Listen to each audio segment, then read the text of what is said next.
السلام علیکم ورحمۃ اللہ وبرکاتہ۔ الحمد للہ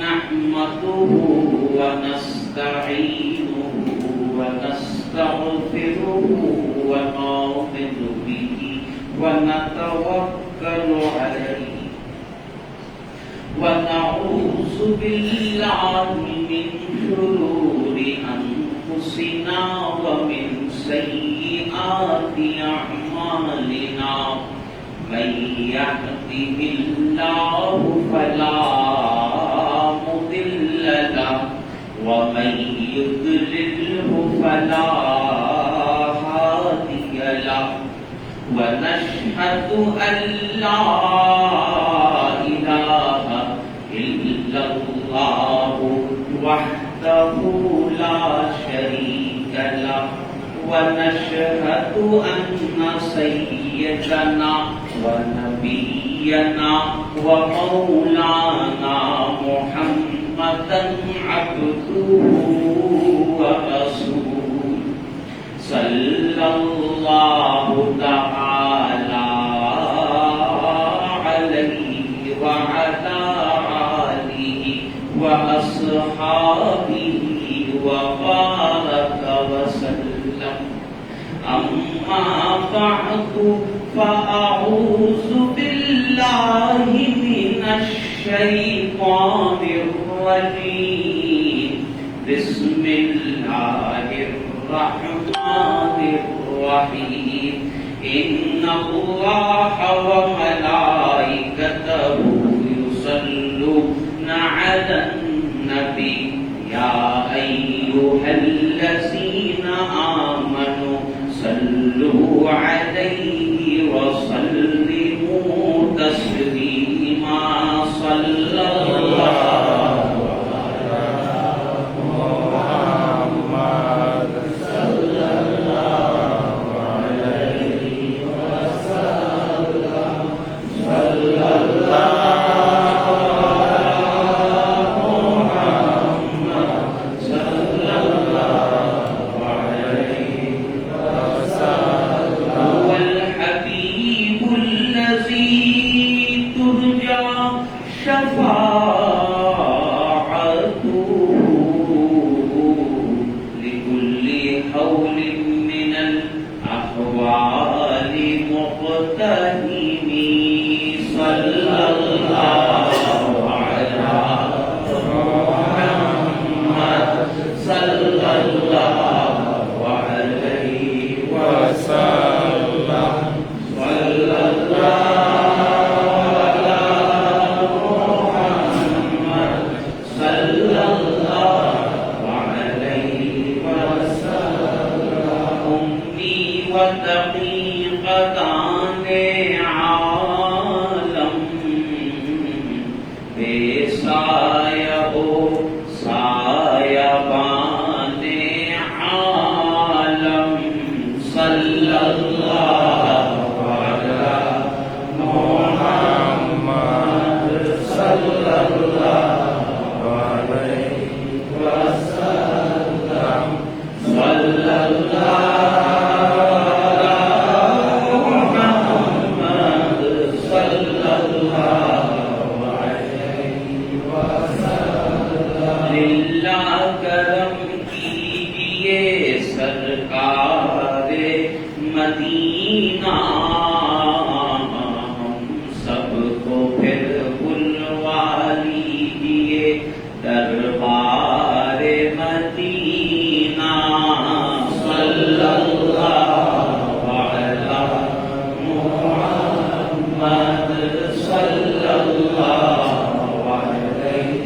وسلم. صلی اللہ علی محمد صلی اللہ علیہ وسلم. چھٹ جائیں اگر دامن کونین تو غم کیا، لیکن نہ چھٹے ہاتھ سے दामाने मोहम्मद सल्लल्लाहु अलैहि मोहम्मद सल्लल्लाहु अलैहि वसल्लम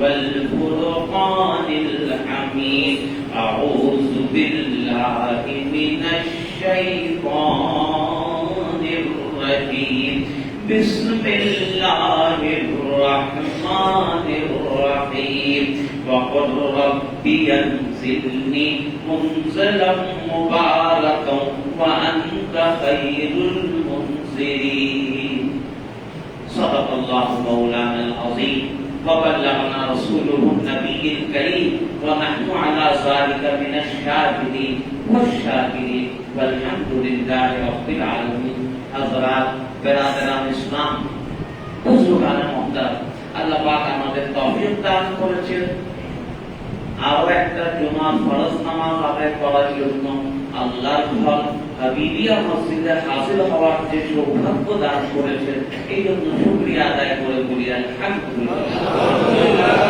মেরে দোস্ত, দেখতে দেখতে আমাদের জীবন থেকে আরো একটা বছর প্রায় শেষ হতে আসে।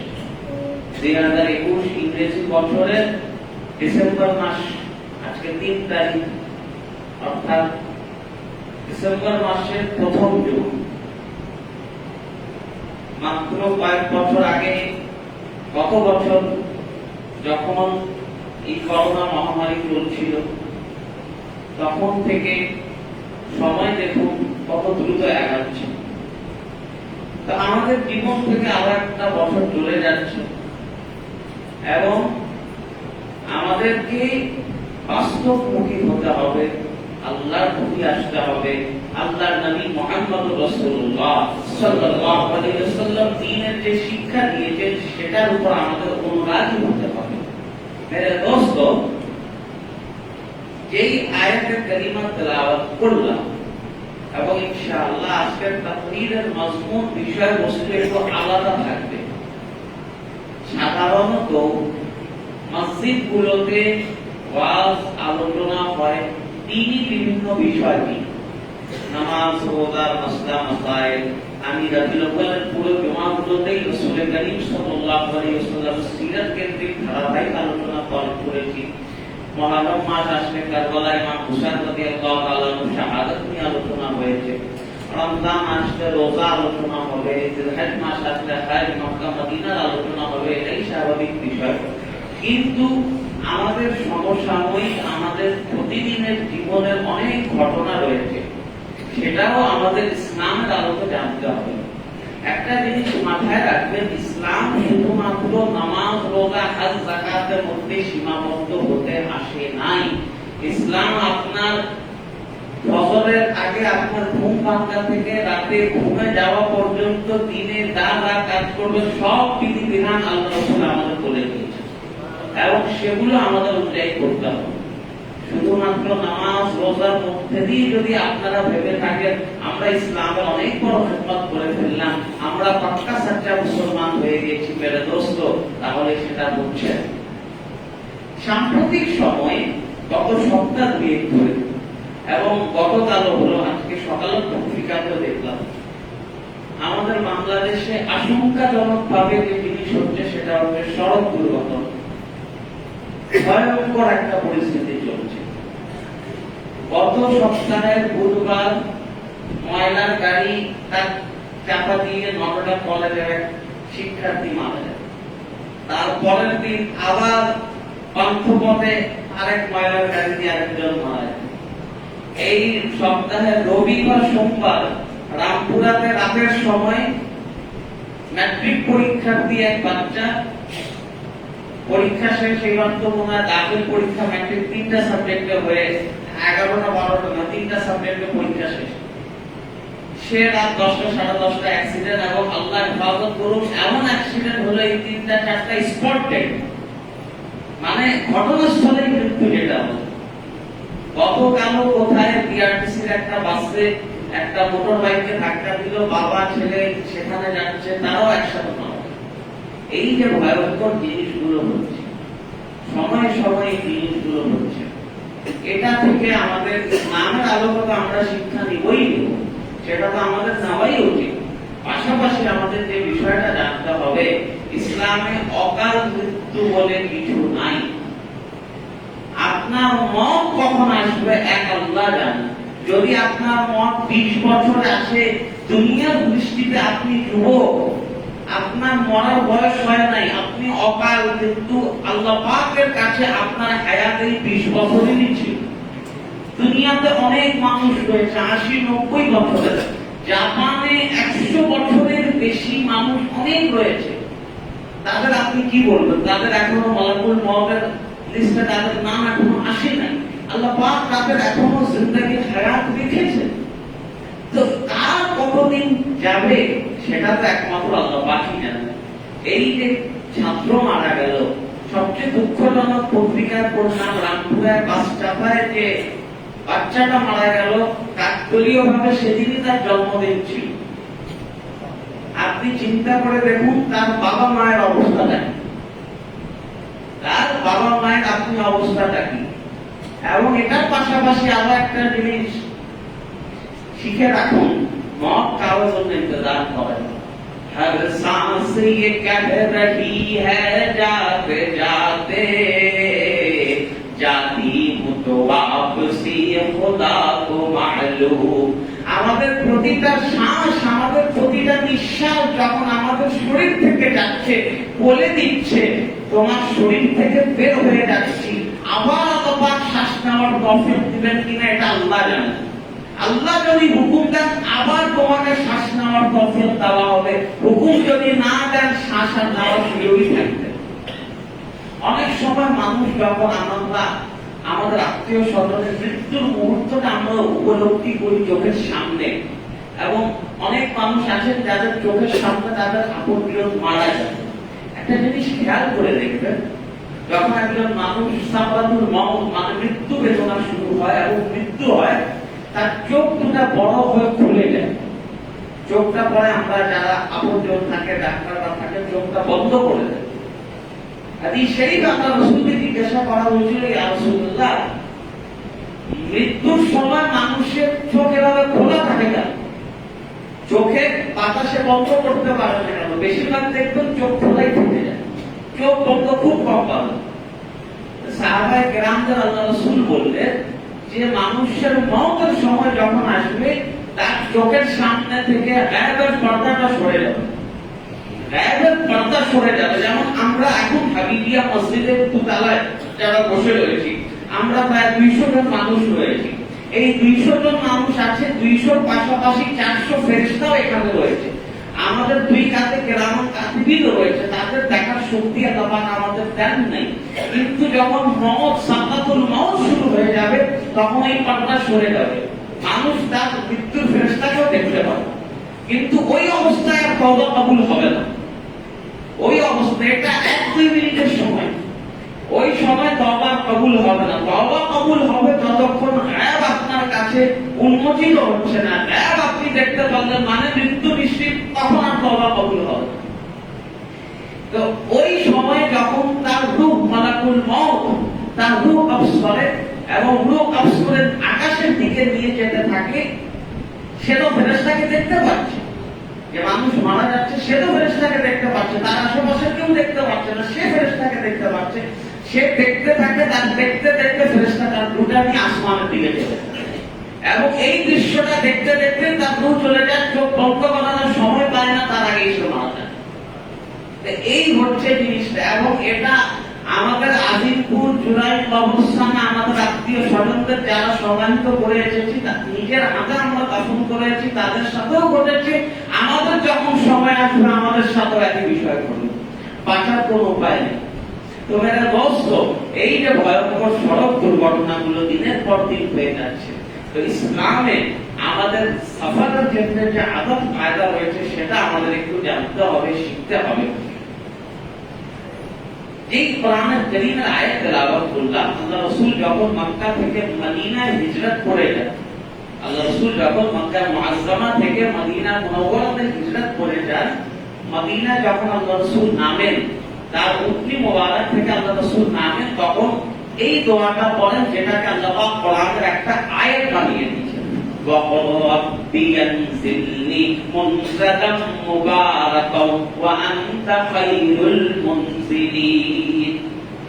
যে হে আমার রব, আপনি আমাকে কল্যাণকর ভাবে নামিয়ে দিয়েছেন, আপনি হচ্ছেন সর্বশ্রেষ্ঠ অবতরণকারী, যিনি আমাকে সহি সালামত আমার মঞ্জিলে নামিয়ে দিয়েছেন। মেরে দোস্ত, তো এই যে রাস্তাঘাটে এই সড়ক দুর্ঘটনাগুলো হচ্ছে, এটা মানুষদের বেশিরভাগ সময় খেয়াল করে দেখবেন, সেটা হচ্ছে সীমা লঙ্ঘন করা। হতে পারে যে ড্রাইভার গাড়ি চালাচ্ছে সে নিয়ম মতো চালাচ্ছে না। অনেক সময় বিশেষ করে আপনারা খেয়াল করে দেখবেন, ঈদের ছুটির সময় কিন্তু ঢাকায় অনেক সড়ক দুর্ঘটনা ঘটে। রাস্তাঘাট ফাঁকা থাকে, গুলশান, বাড়িধারা অনেক জায়গায় একদম ফাঁকা রাস্তা, একদম সুমু করে একটা দৌড় দেয়, তারা দেয়, দুর্ঘটনা হয়। আবার আরেক জায়গায় অনেক সময় দেখবেন মানুষরাও হুট করে রাস্তা পার শুরু করে, মানুষদেরও কোনো হোল জ্ঞান থাকে না, হঠাৎ একটা দৌড় দিন। এবং আপনাদের সব সময় তিনি সাবধান করে দিতে চাই, সতর্ক করে দিতে চাই। বিভিন্ন সময় সংবাদ, গণমাধ্যম সড়ক দুর্ঘটনার বিষয়ে বলে, মসজিদ থেকেও এটার আলোচনা হওয়া উচিত বলে মনে করি। তার কারণ একটা যদি দুর্ঘটনা হয়ে যায়, সেটা খেসারত আপনি পুরো জীবন ভোগ দিতে পারবেন। আমার নিজে আজ থেকে 3 বছর আগে আমার একটা মাহফিল ছিল আদমজি, নারায়ণগঞ্জ আদমজিতে, কাশপুর ব্রিজ পার করে যেতে হবে। তা আমি 8টা বাজে সে সময় কাশপুর ব্রিজের আগে নামলাম। তো কাশপুর ব্রিজ তো গাড়ি যেখানে নামালো বাসটা, সেখান থেকে কাশপুর ব্রিজ আরো দূরে, ফুটওভার যেটা রয়েছে, আরো হেঁটে গেলে আরো 5-10 মিনিট লাগবে। আর যদি আপনি রাস্তার মাঝখানে, তো কিছু কিছু ভাঙ্গা জায়গা থাকে, কাটা জায়গা থাকে। কিছু মানুষদের দেখছি খুব সাহস করে দৌড় দিচ্ছে। 1 মিনিটের জন্য আমারও হলো, ভাই এত 10 মিনিট কষ্ট করে যাব, কিন্তু পরে ভাবলাম রাস্তাকে খুব ঢুকে অন্ধকার। ওই রাস্তা এখন আছে কিনা জানি না, ওই রাস্তায় কিন্তু এই লাইট গুলো নাই, ল্যাম্প পোস্ট যেগুলো থাকে আলো কিন্তু নাই। আর এটা আমাদের এই নতুন রাস্তা অথবা অন্যান্য রাস্তার মতো ছোট রাস্তা, এটা 12-16 লেনের মহাসড়ক। যদি আপনি হাঁটতে হাঁটতে হঠাৎ মাঝখানে একটা ট্রাক চলে আসলে, আপনি ফিরে আসার সুযোগ পাবেন না। আমরা অনেক সময় রাস্তায় পার হতে একটা গাড়ি চলে আসছে, আমরা ফিরে চলে আসছি, এখানে ফিরে আসার আর সুযোগ থাকবে না। আমি এই নিয়াত বাদ দিলাম, বললাম ভাই মাহফিল আমার 10-15 মিনিট পরে পৌঁছে, কোনো অসুবিধা নেই, এই রিস্ক নেওয়া যাবে। এই জন্য আপনারা যুবক বয়সী যারা রয়েছে, এই রাস্তাঘাটে এই বাহাদুরি দেখাতে যাবেন। রাস্তাঘাট সফরের মধ্যে এই বাহাদুরি দেখাতে যাবেন না, সীমা লঙ্ঘন করতে যাবেন না। মনে রাখবেন, বাসায় কিন্তু আপনার পরিবার আপনার জন্য অপেক্ষা করছে।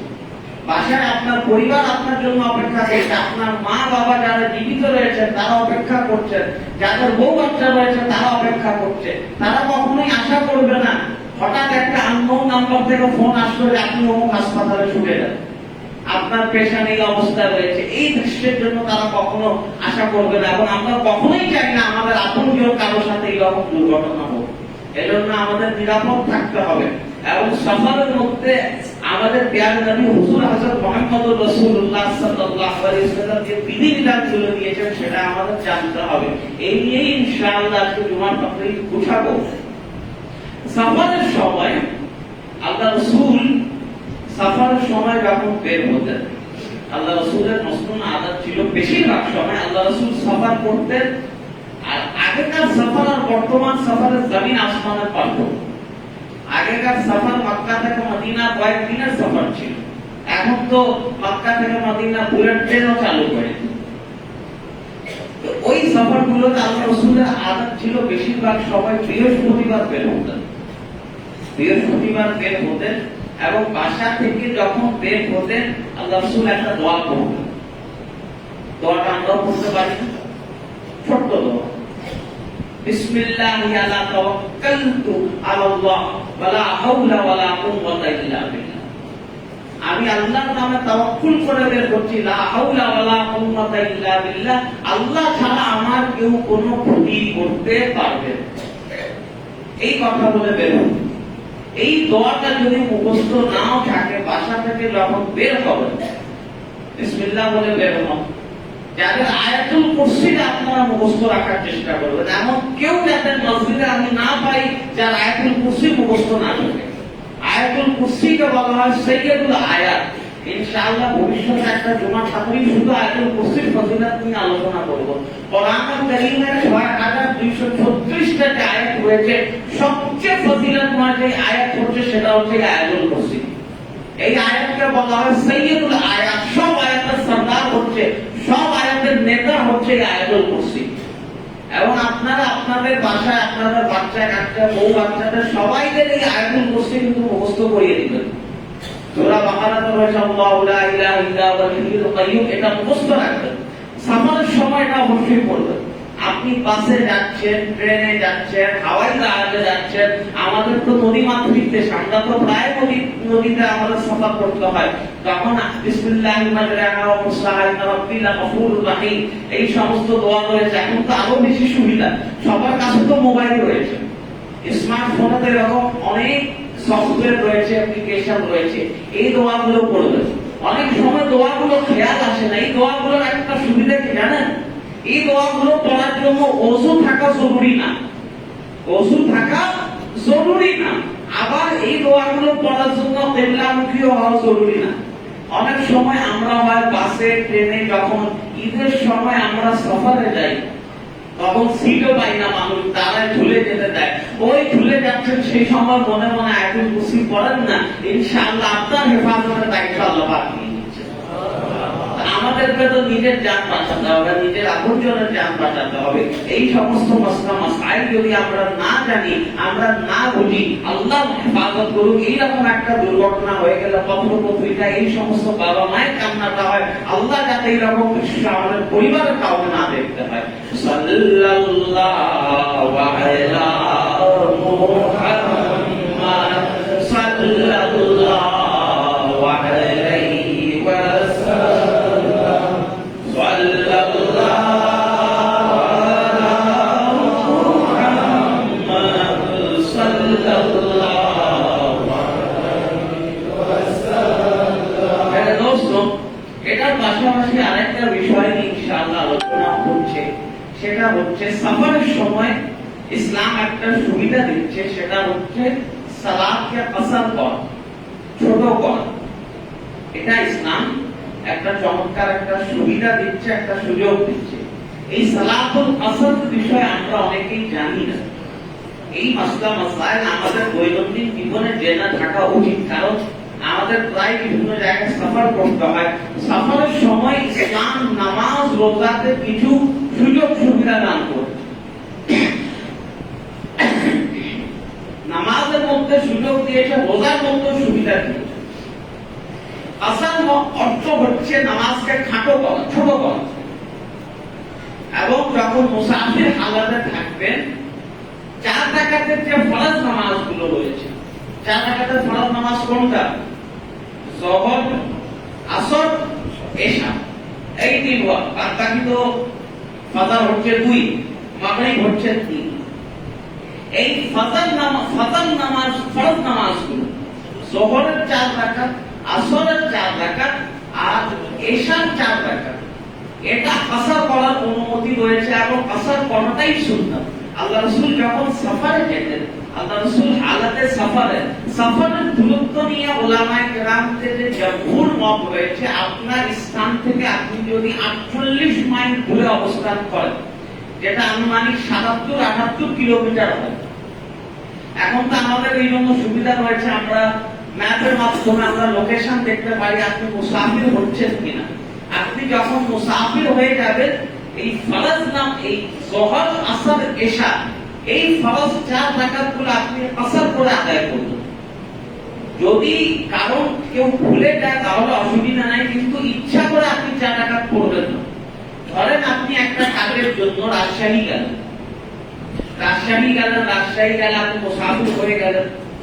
এখন রাজশাহী গিয়ে আপনি যখন গেলেন, ফজর আর মাগরিবের নামাজ স্বাভাবিকভাবে পড়বেন। যোহর, আসর, এশা, এখানে 4 রাকাত ফরজ গুলো 2 রাকাত করে আদায় করবেন। সুন্নাত গুলো এই সময়ে একটা জিনিস মাথায় রাখবেন, সুন্নাত গুলো যেটা রয়েছে আমরা অনেক সময় সুন্নাতটাকেও ফরজের মতো করে পড়ি। সফর হালাতে সুন্নাত না পড়লেও চলবে, কারণ আপনার একটা এমার্জেন্সি সিচুয়েশন রয়েছে। এই ফরজ নামাজটা আপনি 4টা 2 রাকাত করে পড়বেন, কিন্তু আপনার কাছে যদি সময় থাকে, ধরেন আপনি রাজশাহী গেলেন, খুলনা গেলেন, বরিশাল গেলেন, আপনার কাছে সময় রয়েছে, আপনি যোহরের সুন্নাত গুলো পুরো পড়বেন, ফজর ফরজ নামাজটা 4 জায়গায় 2 পড়বেন। জিনিসটা বুঝাতে পেরেছি? আপনি ধরেন বরিশাল গেলেন, পদ্মা পার করে আপনি বরিশাল গেলেন, বরিশাল গেলে আপনি খুব তাড়াহুড়ার মধ্যে, আপনার সময় কুলাতে পারছেন না, আপনার কোনো দরকার নেই, আপনি যোহরের 2 রাকাত নামাজ পড়ে নেন, 4 জায়গায় 2 পড়ে নেন, আপনার যোহর সওয়াব আল্লাহ দিয়ে দিবেন। জামাতও বলছি ইনশাআল্লাহ। এখন আপনি ধরেন বরিশালে গেলেন, বরিশালে একটা মসজিদে যোহরের নামাজ হচ্ছে, সেখানে আপনি 4 রাকাত পড়বেন, জামাতে আপনি 4 রাকাত পড়বেন। সেখানে আপনি বরিশাল গেলেন, রাজশাহী গেলেন, চট্টগ্রাম গেলেন, সেখানে জামাতে মানুষ 4 রাকাত পড়ছে, তারা তো আর মুসাফির না, তারা 4 রাকাত পড়ছে, আপনি তাদের সাথে পড়লে আপনি 4 রাকাত পড়বেন। তখন আপনি 4 রাকাত, আপনি একা একই যখন পড়বেন তখন 2 রাকাত পড়বেন। মাসলা বুঝাতে পেরেছি? কোনো কনফিউশন আছে? আমি চাই না এটা ওয়াজ মাহফিলের মতো থাকুক, আপনাদের বোঝানো আমাদের কর্তব্য। মাগরিবের কসর হবে না, মাগরিব আর ফজরের কসর হবে, 2 পড়তে হবে, 3 পড়তে হবে, আর ভিতরটা 3 পড়তে হবে। ভিতর বাদ দেওয়া যাবে না, ভিতর ওয়াজিব, এটা 3 পড়তে হবে, ভিতরও পড়তে হবে। আচ্ছা, আরেকটা গুরুত্বপূর্ণ মসলা আপনাদের বলি। ধরেন ঈদের ছুটির সময় আপনি আপনার বাড়ি গেলেন, আমাদের অনেকের আছে না দেশের বাড়ি, এই ঈদের বন্ধের সময় তো বরিশাল আমাদের এই সদরঘাটে যা ভিড় থাকে, আমাদের এখানে হাঁটা চলার রাস্তা থাকে। এখন আপনি বরিশাল যাচ্ছেন, খুলনা যাচ্ছেন, আপনার পৈতৃক বাড়ি, সেখানে এই হুকুম প্রযোজ্য হবে না, কারণ ওটা আপনারই ঘর, ওটা আপনারই ঘর। ধরেন আপনার একটা ঘর ঢাকায় রয়েছে, আপনার আরেকটা ঘর রাজশাহীতে রয়েছে, আপনার আরেকটা ঘর কুমিল্লায় রয়েছে, আপনি 2 দিনের জন্য কুমিল্লা থাকতে আপনার ঘরে গেলেন, তখন আপনি আর মুসাফির না, কারণ এটাও আপনার জায়গা, তখন এটাও আপনার জায়গা। আরেকটা গুরুত্বপূর্ণ মাসলা আমরা জেনে রাখি, যেটা হাজের সময় হাজি সাহেবরা করে থাকেন জামা আসর। হাজের সময় আপনারা অনেক হাজি সাহেবরা মসজিদে উপস্থিত রয়েছেন, এবং আল্লাহ পাক আমাদের সবাইকে হাজ করার তৌফিক দান করুন। হাজি যখন হাজি সাহেবরা, আমরা যখন 9 জিলহজ আরাফার আমরা ময়দানে আমরা দেখি, হাজি সাহেবরা কখনো 4 রাকাতের নামাজ আদায় করে না, তারা যোহর আর আসর একসাথে 2 রাকাত করে আদায় করে, যোহর আর আসর একসাথে করে আদায় করে, এবং মুসাফির হালাতে এইভাবে নামাজ পড়লে নামাজ হয়ে যাবে। জিনিসটা বোঝাতে পেরেছি? তাহলে আরো একটু ব্যাখ্যা করি। ধরুন আপনি ঢাকা থেকে রাজশাহী যাচ্ছেন, এখন রাজশাহী যাচ্ছেন, বাস কোথায় থামবে না থামবে, বাসের মধ্যে কিবলা কোন দিকে থাকে ঠিক থাকে না আপনি নিশ্চিত না, তখন আপনি 12:30 বাজে আপনি গাবতলী বাস স্ট্যান্ডে, আপনি চাইলে ওই সময়ে যোহর আর আসর 2টা একসাথে 2 রাকাত করে নামাজ পড়ে ফেলতে পারেন। যোহর আর আসর 2টা একসাথে পড়ে ফেলতে পারেন, নামাজ কাজা হওয়ার চেয়ে এটা বেটার। আপনার নামাজ কাজা হয়ে যাচ্ছে, কারণ আমরা লক্ষ্য করি সফর হালাতে অনেক মানুষের নামাজ কাজা হয়। ইসলামে যে বিভিন্ন সুযোগ রয়েছে, বিভিন্ন আপনাকে চান্স দেওয়া রয়েছে, এটা তো আমরা জানি না। এই সুযোগ রয়েছে, যেমন রাস্তাঘাটে আপনি ধরেন মতিঝিল যাবেন, শাপলা চত্বর, আপনি একটাই রাস্তা ছিলেন, মাঝখানে ওই টিকাটুলি ইত্তেফাক থেকে বিভিন্ন শর্টকাট রয়েছে, সেটা তো জানতে হবে। রাস্তাঘাটে একটা এমার্জেন্সি হলো, ইত্তেফাক মোড়ে একটা জ্যাম আসলো, আপনাকে যদি অন্য রাস্তা না জানেন আপনি তো মনজিলে যেতে পারবেন। আমার মনজিল হচ্ছে নামাজ 5 ওয়াক্ত আদায় করা। আপনি সফর হালাতে আপনার নামাজ কাজা হয়ে যাচ্ছে, তো কাজা হওয়ার জন্য জামা কাসার করা যায়। জামা কাসার অর্থাৎ 2 ওয়াক্তের নামাজটা একসাথে পড়া, 2 ওয়াক্তের নামাজ একসাথে পড়া, এবং এক্ষেত্রে শুধুমাত্র যোহর আর আসর একসাথে পড়তে পারবেন, মাগরিব আর এশা একসাথে পড়তে পারবেন, ফজর আলাদা থাকবে। হিসাব করে দেখেন ফজর কিন্তু সম্পূর্ণ আলাদা একটা সময়, সকালের সময় থাকে। আর জোহর আসর হচ্ছে দিনের নামাজ। জোহর আর আসর হচ্ছে দিনের নামাজ, মাগরিব এশা হচ্ছে রাতের নামাজ।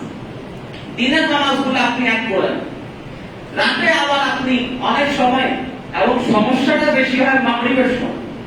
সমস্যা এই যে ঠান্ডার সময়, এখন তো সবারই মনে আদত হয়ে গেছে, আমারও নিজের আদত, আসর মাগরিব একই বস্তু দিয়ে হয়ে যায়। আসরের জামাত 4টা, মাগরিব সোয়া 5টা, সময় তো আর লাগে না।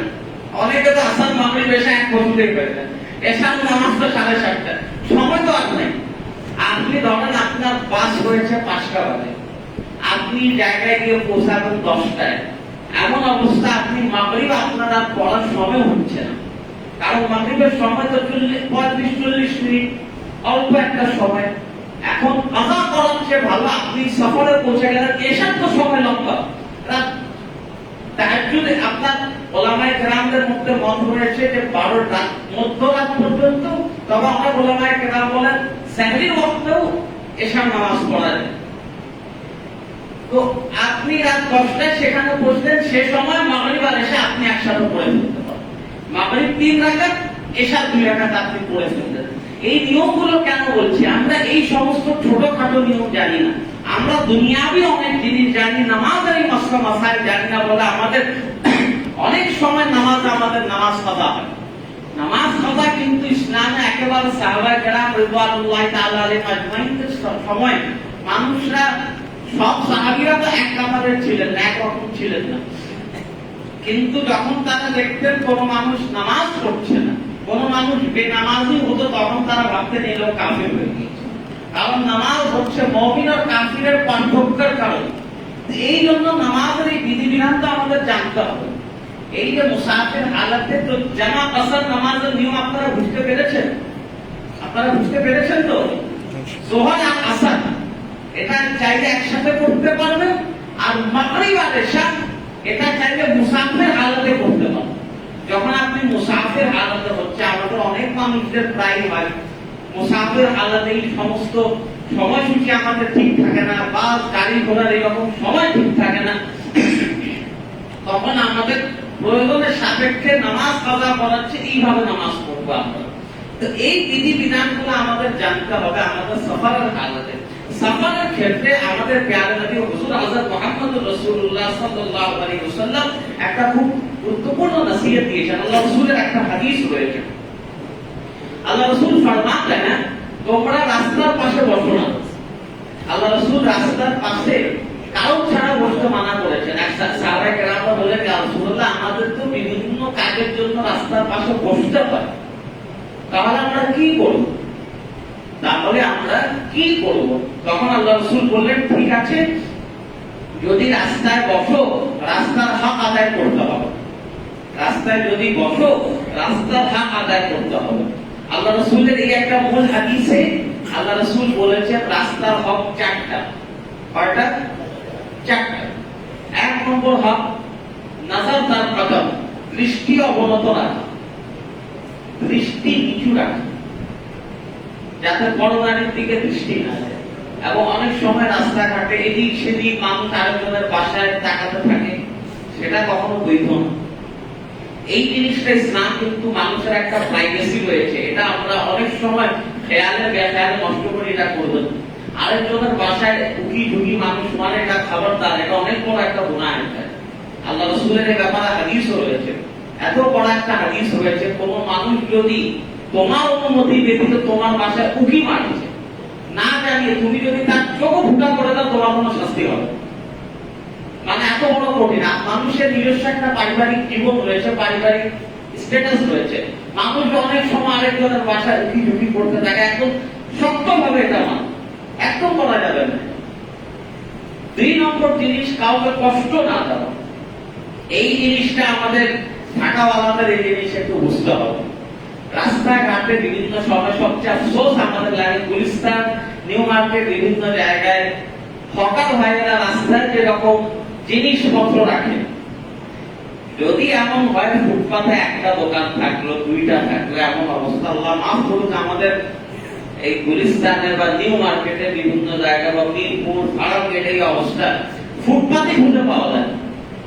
আপনি ফুটপাত বাদ দেন, গুলিস্তান তো রাস্তা দখল করে থাকেন। গুলিস্তান আপনি ওই যে ফোয়ারা রয়েছে, বঙ্গবন্ধু ফোয়ারা, সেখান থেকে ওই সামনে তো রাস্তাই বন্ধ থাকে পকেটদের কারণে। এটা কিন্তু আল্লাহ রাসূলের হুকুমের আপনি কষ্ট করছেন, আপনি আল্লাহ রাসূলের হুকুম মানছেন না। আরো একটা জিনিস, আমাদের অনেক ব্যক্তিদের দোকানপাট রয়েছে না আশেপাশে, আমাদের এই ধলাই খালাই রাস্তায় অনেক জন দোকানপাট রয়েছে। অনেক সময় অনেক মানুষরা তাদের দোকানের জিনিসপত্র রাস্তায় রাখেন। আপনি রাস্তায় রাখতে পারবেন মানুষকে কষ্ট না দিয়ে। আপনার এমন হয়, অনেক জায়গায় হয়, একেবারে রান্নার চুলা রাস্তায় এমন ভাবে রাখে, খাবারের দোকান গুলো বেশি, রান্নার চুলা রাস্তায় এমন ভাবে রাখে মানুষের সাথে কষ্ট লাগতে পারে। মানুষের সাথে কষ্ট হতে পারে, এই কাজ করা যাবে না। 3 নম্বর ভাব যেটা আল্লাহ রাসূল বলেছেন, খুব গুরুত্বপূর্ণ জিনিস, শুনে রাখুন, সালাম দেওয়া। সালাম কালাম দেওয়া রাস্তাঘাটে আমাদের একটা আদত, আমরা শুধুমাত্র চেনা মানুষকে সালাম দিই, অচেনা মানুষকে দিই না। সালাম সবাইকে দিবেন, যাকে চিনেন তাকেও দিবেন, যাকে চিনেন না তাকেও সালাম দিবেন। এক সাহাবী ছিলেন আল্লাহ রাসূলের জামানায়, উনি বাজারে যেতেন, প্রতিদিন আসরের সময় বিভিন্ন সময় বাজারে যেতেন। এখানে দেখতেন সবাইকে দেখা সাক্ষাৎ হতো, কিন্তু কিছু কিনতেন না, কিছু কিনতেন না। বাজারের দোকানপাট সবাইকে দিয়ে আবার ফিরে চলে আসতেন। তাদের বন্ধু জিজ্ঞাসা করতো, কে বাত, তোমার সমস্যাটা কি? তুমি বাজারে যাও, প্রতিদিন বাজারে যাও, কোনো কিছু কিনো না, আবার খালি হাতে যাও, খালি হাতে ফিরে আসো, মানেটা কি? বলে, আরে তুমি আমার জিনিস ভুলো না, আমি বাজারে যখন যাই রাস্তাঘাটে যত মানুষ দেখি সবাইকে আমি সালাম দিতে দিতে যাই। দোকানদারের সাথে দেখা হলো, তাকে আমি সালাম দিলাম। মুসাফির একজন দেখা হলো, তাকে আমি সালাম দিলাম। কেউ হেঁটে যাচ্ছে, তাকে আমি সালাম দিলাম। হাদিস শরীফে রয়েছে, প্রত্যেক সালামের জন্য আল্লাহ পাক 10টা করে নেকি দান করবেন। এই যে আমি সালামে 30 জন 50 জনকে দিয়ে এসেছি, এতগুলো নেকি আল্লাহ পাক আমার এই হাঁটতে হাঁটতে আল্লাহ পাক এই নেকি আমাকে দিয়ে দিতেন। এই জিনিসটা সালামের আমরা আদত রাখবো। এবং আরো একটা জিনিস যেটা হাদিস শরীফে এই 4 হাতের মধ্যে রয়েছে, সেটা হচ্ছে সৎ কাজে আদেশ, আমর বিল মারুফ ওয়া নাহি আনিল মুনকার। হাদিস শরীফের অন্যান্য জায়গায় যে কয়েকটা নির্দেশনা রাস্তাঘাটে রয়েছে, অনেক সময় রাস্তাঘাটে আমরা অহেতুক আড্ডা দিই, অহেতুক সময় নষ্ট করি। যদি এটা একান্ত করতেই হয়, রাসূলুল্লাহর যে কয়েকটা হাদিস রয়েছে সেটা মানতে হবে। এর মধ্যে 2-3টা জিনিস রয়েছে যেটা আমরা চাইলেই আমল করতে পারি। সেটা হচ্ছে পথ হারাকে পথ সন্ধান দেওয়া। অনেক মানুষ হয়, আমি নিজে বহুবার দেখেছি, এবং এক্ষেত্রে কিছু কিছু মানুষরা অনেক সময় ঠাট্টা বসরা করে, কখনো এই জিনিস করবেন না। আপনারা খেয়াল করে দেখবেন, অনেক মানুষ ঢাকায় নতুন আসে, তারা ঢাকা রাস্তাঘাট চিনে না, মোবাইল বুঝে না, গুলিস্তান কোথায়, গাবতলী কই, কিছুই চিনে না। অনেক সময় কিছু বাস থাকে, কিছু গাড়িওয়ালা থাকে, তাদের রাস্তাঘাট এই দিকে ঘোরায়, কখনো এই জিনিস করবেন না। হাদিস শরীফে রয়েছে, আপনি পথ হারা, রাস্তা চিনে না, আপনি তাকে রাস্তা দেখান।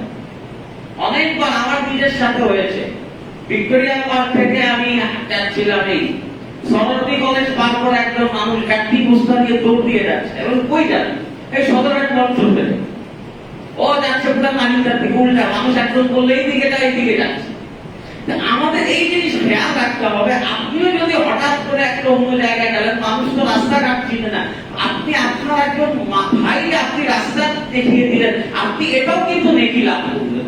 নেকি শুধুমাত্র নামাজ, রোজা, হজ, যাকাতের মতো না, ইসলামের বিধিবিধান এত চমৎকার, এত সুন্দর, আপনি যে কোনো মানুষকে আপনি সাহায্য করবেন, তার জন্য আল্লাহ আপনাকে সওয়াব দান করবেন।